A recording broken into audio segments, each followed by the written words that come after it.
Hey, wrestling fans. My name is Brian Crazy.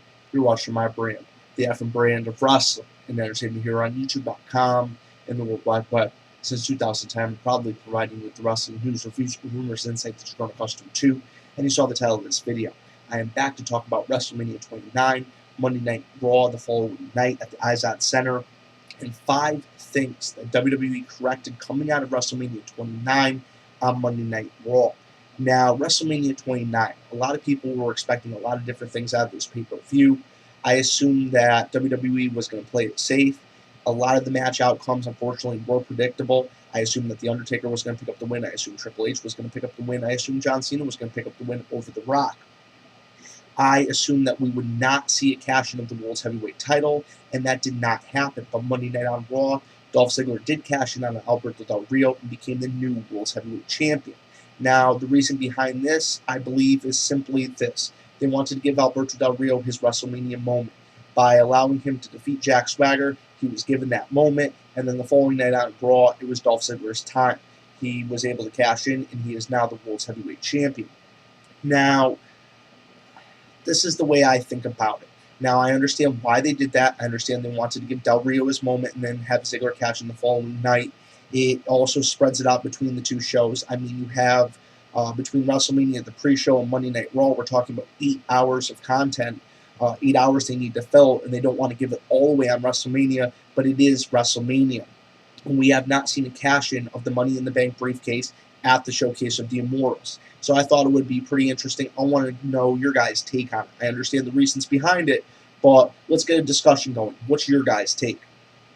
Then, on Monday Night Raw, coming out of that 6-man tag match at WrestleMania 29, where Orton and Sheamus refused to tag in their tag team partner at the Big Show, we saw on Monday Night Raw that both Sheamus and Orton wanted a piece of the big man.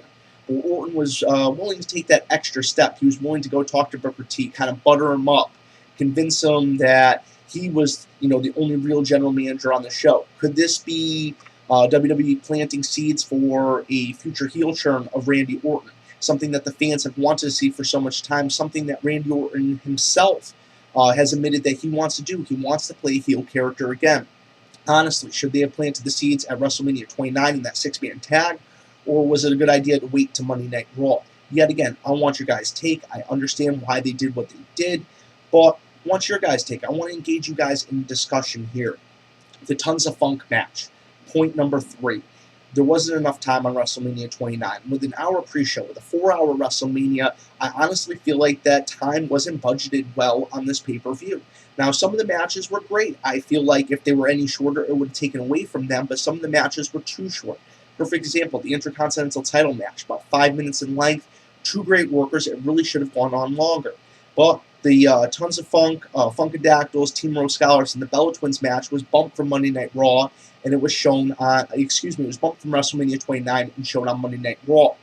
Now, on Monday Night Raw, the entrances were cut short. Part of the match was cut short. We come back from commercial break. We get a few minutes.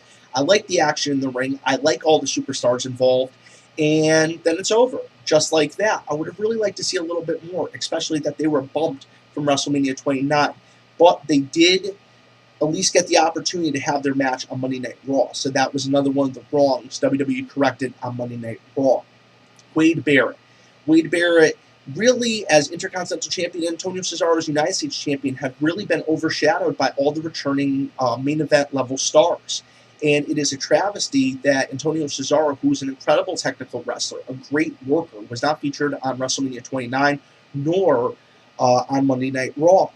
And Wade Barrett, last week we had Triple H kicking him in the balls. Then he loses the title on the pre-show, but Monday night on Raw, he got that little bit of redemption. He regained the Intercontinental title. He's a 3-time Intercontinental Champion, and I wonder what's going to happen from here.